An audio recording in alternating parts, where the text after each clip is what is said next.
ഇന്ന് പൊതുഭരണത്തെ സംബന്ധിച്ചുള്ള ചർച്ചയായിരുന്നു നിയമസഭയിൽ ഉണ്ടാകേണ്ടിയിരുന്നത്. എന്നാൽ സ്പീക്കർ പ്രതിപക്ഷ നേതാവിന് സംസാരിക്കാൻ സമയം കൊടുക്കാത്തതുമായി ബന്ധപ്പെട്ട് ആശാവർക്കർമാരുടെ പ്രശ്നങ്ങൾ ഗൗരവതരമായി അവതരിപ്പിക്കാനുള്ള അവസരം കൊടുക്കാത്തതിൽ പ്രതിഷേധിച്ച് ഇന്ന് സഭാ നടപടികൾ നിർത്തിവെക്കേണ്ട സാഹചര്യമുണ്ടായി. ഇന്ന് അതുകൊണ്ട് തന്നെ ധനാഭ്യർത്ഥനകളിലുള്ള ചർച്ചയുടെ ആദ്യ ദിവസമായ ഇന്ന് ഞാൻ പൊതുഭരണത്തെ സംബന്ധിച്ചും നീതി നിർവഹണത്തെ സംബന്ധിച്ചുമുള്ള ധനാഭ്യർത്ഥനകളിലായിരുന്നു സംസാരിക്കുന്നത്. അത് സംസാരിക്കാനുള്ള അവസരം കിട്ടിയില്ല. അതുകൊണ്ട് തന്നെ പ്രേക്ഷകരോട് ഞാൻ നിയമസഭയിൽ പ്രസംഗിക്കാൻ വെച്ച കാര്യങ്ങൾ നിങ്ങളുടെ മുമ്പിൽ അവതരിപ്പിക്കാൻ ആഗ്രഹിക്കുകയാണ്. ഇന്ന് സംസ്ഥാനത്തെ പൊതുഭരണം നാഥനില്ലാത്ത കളരിയായി മാറിയിരിക്കുന്നു. IASകാരുടെ ചേരിപ്പോര് കാരണം ഭരണരും തന്നെ സ്തംഭിച്ചിരിക്കുകയാണ്. കേരളത്തിൽ നിന്ന് IAS ഉദ്യോഗസ്ഥന്മാർ കേന്ദ്രത്തിലേക്ക് പലായനം ചെയ്തുകൊണ്ടിരിക്കുന്ന ഒരു കാലഘട്ടമാണ്. ഇവിടെ വേണ്ടത്ര IAS ഉദ്യോഗസ്ഥന്മാരില്ലാത്തപ്പോഴാണ് ഇവർ ഈ ഭരണത്തിൽ പൊറുതിമുട്ടി കേന്ദ്രത്തിലേക്ക് പലായനം ചെയ്യുന്നത്. ഇപ്പോൾ തന്നെ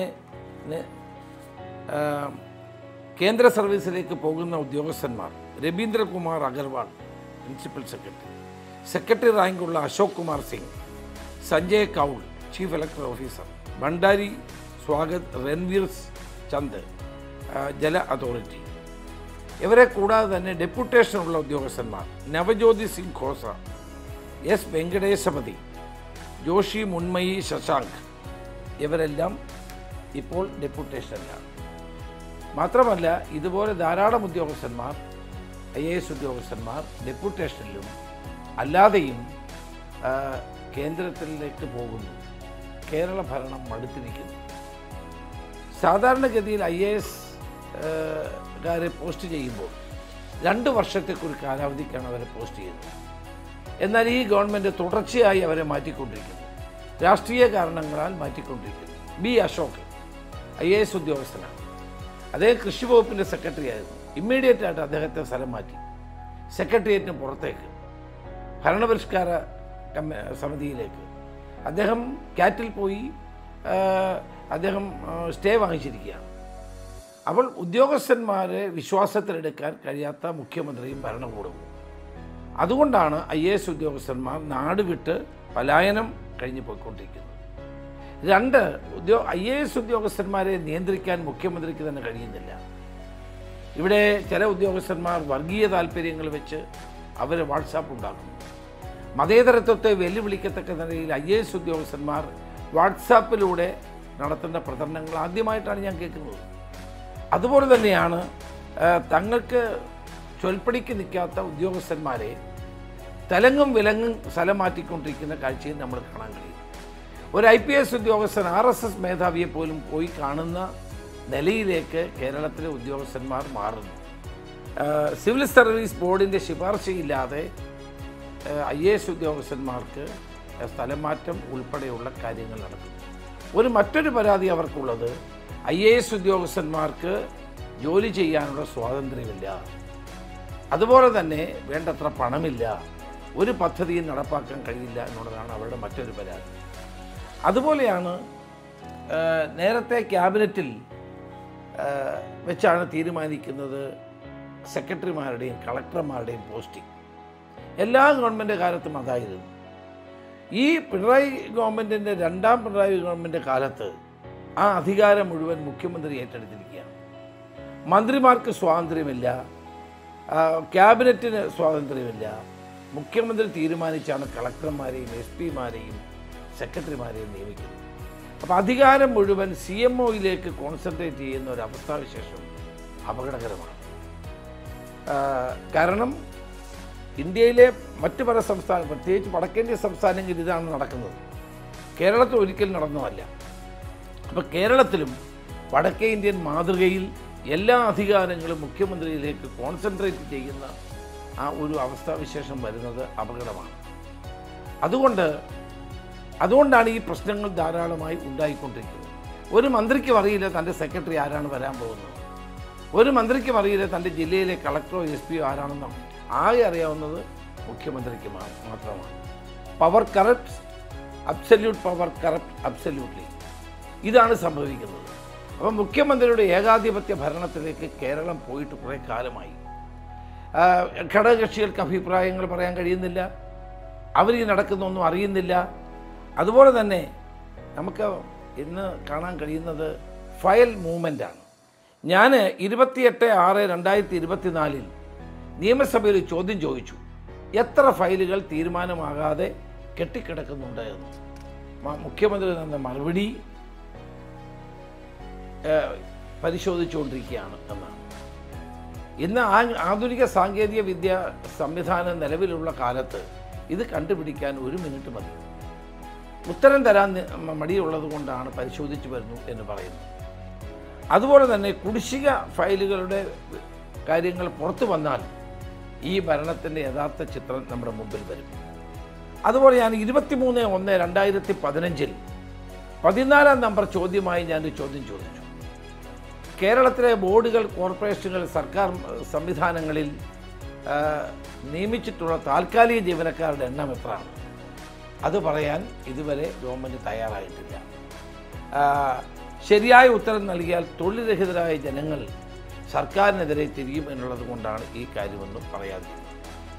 നമ്മളൊരു കാര്യം മനസ്സിലാവും, ഒരു ഉദ്യോഗസ്ഥനായ ADM-ന് പോലും കേരളത്തിൽ രക്ഷയില്ലാത്ത അവസ്ഥയാണ്. നവീൻ ബാബുവിന് പോലും ഭരണകക്ഷിയിൽപ്പെട്ട ജില്ലാ പഞ്ചായത്ത് മെമ്പറുടെ ശകാരം കേൾക്കേണ്ടി വന്നു. അതിനെ തുടർന്ന് അദ്ദേഹത്തിന് ആത്മഹത്യ ചെയ്യേണ്ടി വന്നു. ഒരു ADM-നുണ്ടായ അവസ്ഥ ഇതാണ്. അപ്പോൾ ഉദ്യോഗസ്ഥന്മാർക്ക് സ്വതന്ത്രമായി പ്രവർത്തിക്കാൻ കഴിയുന്നില്ല. ഇന്ന് വയനാട്ടിൽ കഴിഞ്ഞ ദിവസമാണ് ഒരു ഉദ്യോഗസ്ഥൻ ആത്മഹത്യ ചെയ്തത്. അപ്പോൾ ജോലിഭാരം കൊണ്ടും സമ്മർദ്ദം കൊണ്ടും രാഷ്ട്രീയ താല്പര്യങ്ങൾ കൊണ്ടും ഉദ്യോഗസ്ഥന്മാർക്ക് പ്രവർത്തിക്കാൻ കഴിയാത്ത അവസ്ഥ വരുന്നത് നമ്മുടെ സംസ്ഥാനത്ത് ആദ്യത്തെ സംഭവമാണ്. ഇത് വലിയ തോതിലുള്ള പ്രതിസന്ധി കേരളത്തിൽ ഉണ്ടാക്കുകയാണ്. അതുപോലെ തന്നെയാണ് അച്ചടക്ക ബോധമുള്ള സിവിൽ സർവീസ് ഇവിടെ ഉണ്ടാക്കിയെടുക്കാൻ കഴിയുന്നില്ല. ഒരു ഉദ്യോഗസ്ഥനെതിരെ നടപടിയെടുക്കാൻ വന്നപ്പോൾ ആ ഉദ്യോഗസ്ഥൻ ചീഫ് സെക്രട്ടറിക്ക് കാരണം കാണിക്കൽ നോട്ടീസ് കൊടുക്കുകയാണ്. ഇതെല്ലാം നടക്കുന്നത് പിണറായി വിജയൻ്റെ ഗവൺമെൻറ് കാലത്താണ്. മുഖ്യമന്ത്രിക്ക് ഉദ്യോഗസ്ഥന്മാരിൽ ഒരു നിയന്ത്രണവുമില്ല, ഭരണത്തെ നിയന്ത്രിക്കാൻ കഴിയുന്നില്ല, ഫയലുകൾ നീങ്ങുന്നില്ല, ജനങ്ങളുടെ പ്രശ്നങ്ങൾ ഇവിടെ പരിഹരിക്കപ്പെടുന്നില്ല. ഓരോ ഫയലും ഓരോ ജീവിതമാണെന്ന് പറഞ്ഞ ഗാന്ധി പറഞ്ഞാണ്, അത് ആവർത്തിച്ചു. ഗാന്ധിജി പറഞ്ഞത് ആവർത്തിക്കുകയാണ് മുഖ്യമന്ത്രി. ആ ഫയലുകളിൽ ഉറങ്ങുന്ന ജീവിതത്തെപ്പറ്റി ചിന്തിക്കാൻ കേരളത്തിൻ്റെ മുഖ്യമന്ത്രിക്ക് ഇവിടെ സമയമില്ല. ഇതാണ് നമുക്ക് കാണാൻ സാധിക്കുന്നത്. അതോടൊപ്പം തന്നെ ഭരണത്തിൻ്റെ സ്ഥിതി ഇതാണ്. ഭരണത്തിൽ ജനങ്ങൾക്ക് വിശ്വാസം നഷ്ടപ്പെട്ടിരിക്കുന്നു. ഭരണരംഗത്തുണ്ടായിരിക്കുന്ന നിറമങ്ങിയ ഈ അവസ്ഥ പരിഹരിക്കാൻ ഒരു നടപടിയും ഗവൺമെൻറ് സ്വീകരിക്കുന്നില്ല. സിവിൽ സർവീസ് കൂടുതൽ അഴിമതിയിലും സ്വജനപക്ഷപാതത്തിലും രാഷ്ട്രീയ താല്പര്യത്തിലും മുങ്ങിത്താണുകൊണ്ടിരിക്കുന്നു എന്നുള്ളതാണ് ഇന്ന് കേരളം കണ്ടുകൊണ്ടിരിക്കുന്ന ഏറ്റവും ദുഃഖകരമായ ഒരു കാഴ്ച. ഇതിനോടൊപ്പമാണ് നീതി നിർവഹണം എന്നൊരു വകുപ്പ് കൂടി ഇപ്പോൾ ഇന്നിവിടെ നമ്മൾ ചർച്ച ചെയ്യുന്നത്. അത് ഏറ്റവും പ്രധാനപ്പെട്ട ഒരു വകുപ്പാണ്. നീതി നിർവഹണം ഇന്ന് അപകടത്തിലാണ്. കേരളത്തിൽ കോടതികൾ നടത്തുന്ന പ്രവർത്തനങ്ങളെ സംബന്ധിച്ച് ഗൗരവപൂർവമായ ഒരു പരിശോധന ആവശ്യമാണ്. ദേശീയ തലത്തിലും ഈ ഒരു പരിശോധന ആവശ്യമാണ്. അയോധ്യ കേസിൽ വിധി പറഞ്ഞ രഞ്ജൻ ഗൊഗോയിക്ക് ചീഫ് ജസ്റ്റിസിനായിരുന്ന പാർലമെൻറ്റ് മെമ്പറാക്കുന്നു. നമ്മൾ ആലോചിച്ച് നോക്കുക, അയോധ്യ കേസിൽ വിധി പറഞ്ഞ വ്യക്തിയെ BJP പാർലമെൻറ്റ് മെമ്പറായി നോമിനേറ്റ് ചെയ്യുന്ന ഒരവസ്ഥ വരുമ്പോൾ അതിൻ്റെ അർത്ഥം എന്താണ്? ഇന്ന് കേരളത്തിൽ നടക്കുന്ന അതല്ലേ. നമ്മൾ ലാവ്ലിൻ കേസ് പരിശോധിക്കാം. ലാവ്ലിൻ കേസ് 2014 എറണാകുളത്ത് CBI കോടതി എല്ലാ പ്രതികളെയും വെറുതെ വിട്ടു. CBI അപ്പീൽ കൊടുത്തു. അത് 6 ജഡ്ജിമാർ ഹൈക്കോടതിയിൽ ഈ കേസ് വന്നപ്പോൾ പിന്മാറി. പിന്നീട് ഈ കേസ് വന്നത് ജസ്റ്റിസ്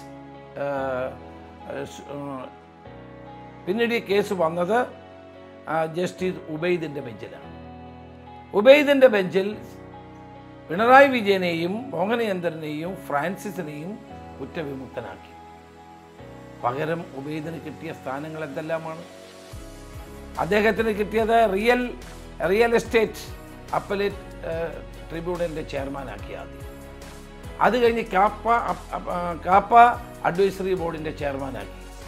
അതിൻ്റെ കാലാവധി കഴിഞ്ഞപ്പോൾ PIT NDPS അഡ്വൈസറി കമ്മിറ്റിയുടെ ചെയർമാനാക്കി. അതിൻ്റെ കാലാവധി കഴിഞ്ഞപ്പോൾ കൊഫോപോസ അഡ്വൈസറി കമ്മിറ്റിയുടെ ചെയർമാനാക്കി. അത് കഴിഞ്ഞപ്പോൾ നാഷണൽ സെക്യൂരിറ്റി കമ്മീഷൻ്റെ ചെയർമാനാക്കി. അപ്പോൾ അനുകൂലമായി വിധി തരുന്ന ആളുകളെ മോഡി എങ്ങനെ ചെയ്തോ അതുതന്നെയാണ് പിണറായി വിജയനും ഇവിടെ ചെയ്തുകൊണ്ടിരിക്കുന്നത്. നമുക്കറിയാം, സ്വർണ്ണക്കള്ളക്കടത്ത് കേസ് വിചാരണ ബാംഗ്ലൂരിലേക്ക് മാറ്റണമെന്ന് പറഞ്ഞൊരു കേസ് സുപ്രീം കോടതി വന്നിട്ട് 2 വർഷമായി. ഈ കേസിൽ യാതൊരു നടപടി എടുത്തില്ല. Lavalin case 2017 October 10 CBI appeal supreme കോടതിയിൽ കൊടുത്തിട്ട് 8 വർഷമായി. 10 ചീഫ് ജസ്റ്റിസുമാർ റിട്ടയർ ചെയ്തു പോയി. 50 തവണ ലാവ്ലിൻ കേസ് മാറ്റിവെക്കപ്പെട്ടു. ഇവിടെ നീതി നിർവഹണം നടത്താൻ ഇവിടെ നമ്മുടെ നിയമ സംവിധാനങ്ങൾക്ക് കഴിയുന്നുണ്ടോ? സാധാരണ ജനങ്ങൾക്ക് സമീപിക്കാൻ കഴിയുന്നത് കോടതിയാണ്. ആ കോടതിയിൽ നിന്ന് അവർക്ക് നീതി കിട്ടുന്നുണ്ടോ? സിദ്ധാർത്ഥൻ്റെ കൊലപാതകത്തിൽ ഉത്തരവാദികളായ മുഴുവൻ ആളുകളും ഇന്ന് ആർത്തുല്ലസിച്ച് നമ്മുടെ നാട്ടിലൂടെ നടക്കുകയാണ്. അവർക്കെല്ലാം ജാമ്യം കൊടുത്തു. എന്തടിസ്ഥാനത്തിലാണ് ജാമ്യം കൊടുത്തത്? ആൻറ്റി റാഗിംഗ് കമ്മിറ്റി പരിശോധിച്ച് ഗുരുതരമായ കുറ്റങ്ങൾ ഈ പ്രതികളുടെ പേരിൽ ചുമത്തിയിരിക്കുന്നു.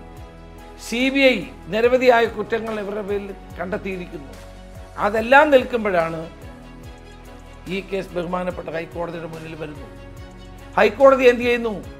ഈ കുട്ടികൾ മുഴുവൻ ചേർന്ന് ഈ സിദ്ധാർത്ഥനെ ഉപദേശിച്ച് നന്നാക്കാൻ വേണ്ടിയാണ് പ്രവർത്തിച്ചതെന്നാണ് കോടതി എഴുതി വെക്കുന്നത്. ഒരു കുട്ടിയെ അണ്ടർവെയർ മാത്രം ഇടിയിച്ച് 24 മണിക്കൂർ ഭേദ്യം ചെയ്ത് ഒരു തുള്ളി വെള്ളം പോലും കൊടുക്കാതെ അവസാനം ആ കുട്ടിക്ക് ആത്മഹത്യ ചെയ്യേണ്ടി വന്ന ദാരുണമായ, കേരളത്തിൻ്റെ മനസ്സാക്ഷിയെ ഞെട്ടിപ്പിച്ച ഈ സംഭവത്തിന് ഉത്തരവാദികളായ ആളുകൾ ഇവർ ഈ കുട്ടിയെ നന്നാക്കാൻ വേണ്ടി ഉപദേശിക്കുകയാണെന്ന് പറഞ്ഞ ജുഡീഷ്യറിയെ പറ്റി നമ്മൾ എന്ത് പറയേണ്ടി വരും? ആ ജഡ്ജിനെ പറ്റി നമ്മൾ എന്ത് പറയേണ്ടി വരും? അങ്ങനെ ഒരു വിധിന്യായം എഴുതിയത് കേരളത്തെ ഞെട്ടിപ്പിച്ച സംഭവമാണ്. അടുത്തൊരു ജഡ്ജി ഇവർക്ക് മുഴുവൻ ജാമ്യം കൊടുത്തു. എന്നിട്ട് അവരെ പരീക്ഷ എഴുതിക്കാൻ മറ്റൊരു ജഡ്ജിയുടെ മുമ്പിൽ വന്നു. അതും കൊടുത്തു. അതും അനുവാദം കൊടുത്തു. അഡ്വക്കേറ്റ് ജോർജ് പൂന്തോട്ടം പിന്നീട് ആ മാതാപിതാക്കളുടെ അഭ്യർത്ഥന മാനിച്ച് കോടതിയിൽ പോയപ്പോഴാണ് സ്റ്റേ വന്നത്. മനുഷ്യന് എങ്ങനെ നീതി കിട്ടും? നമ്മുടെ നീതി നിർവഹണ സംവിധാനം എവിടെ നിൽക്കും? കേരള ഹൈക്കോടതിക്ക് പിണറായി വിജയനെ പേടിയാണോ എന്ന് ചോദിക്കേണ്ടി വരുന്നു. അതിലേക്കാണ് എത്തുന്നത്. ഇതിനു മുമ്പ് ചീഫ് ജസ്റ്റിസായിരുന്ന മണികുമാർ, ഞാൻ അന്ന് പ്രതിപക്ഷ നേതാവായിരുന്ന കൊടുത്ത മുഴുവൻ PILകളും അതിൽ അടയിരുന്നു. ഞാൻ പരസ്യമായി പറഞ്ഞ കാര്യമാണ്. പരസ്യമായി കേരളത്തെ ജനങ്ങളോട് പറഞ്ഞ കാര്യമാണ്. എൻ്റെ സ്പ്രിംഗർ കേസാണെങ്കിലും, ആഴക്കടൽ മത്സ്യബന്ധനമാണെങ്കിലും, പമ്പ മണൽക്കടത്താണെങ്കിലും, ബബ്കോയുമായി ബന്ധപ്പെട്ട അഴിമതിയാണെങ്കിലും, ഒരഴിമതി കേസ് പോലും അദ്ദേഹം ചീഫ് ജസ്റ്റിസായിരുന്ന കാലഘട്ടത്തിൽ എടുക്കാൻ പോലും തയ്യാറായില്ല. എവിടെ നീതി നിർവഹണം നടപ്പാവുന്നു? എവിടെ നിയമ കോടതിയുടെ മുമ്പിൽ പോകുന്ന ആളുകൾക്ക് നിയമപരമായ പരിരക്ഷ കിട്ടുന്നു? ഇന്ന് കേരളത്തിലും ഈ മോഡി നടത്തുന്ന അതേ പ്രവർത്തനങ്ങൾ നടന്നുകൊണ്ടിരിക്കുകയാണ്. ഇതിനെതിരായിട്ടുള്ള ശക്തമായ പോരാട്ടമാണ് ഉണ്ടാകേണ്ടത്. ഈ കോടതികളുടെ മുമ്പിൽ ജനങ്ങൾക്ക്, പൗരന്മാർക്ക് നീതി കിട്ടത്തക്ക സാഹചര്യം ഉണ്ടാകണം. ഇവിടെ judgement can be criticised, the conduct of the judge cannot be discussed. ഇതാണ് ഞാൻ കോടതിയുടെ വിധിന്യായത്തെയാണ് ഞാൻ പരാമർശിക്കുന്നത്. കോടതിയുടെ വിധിന്യായം തെറ്റാണെങ്കിൽ നമുക്ക് പരാമർശിക്കാം. അങ്ങനെയാണല്ലോ അപ്പീൽ പോകുന്നത്. ഏതായാലും സിദ്ധാർത്ഥൻ്റെ മനസ്സാക്ഷി ഉള്ള ഒരാൾക്കും അംഗീകരിക്കാൻ കഴിയാത്ത സിദ്ധാർത്ഥൻ്റെ കൊലപാതകവുമായി ബന്ധപ്പെട്ട ഈ ജഡ്ജ്മെൻറ്റുകൾ, തീർച്ചയായും ആ ജഡ്ജ്മെൻറ്റുകളാണ് പിന്നീട് കോട്ടയം ഗവൺമെൻറ് നഴ്സിംഗ് കോളേജിലും തിരുവനന്തപുരത്ത്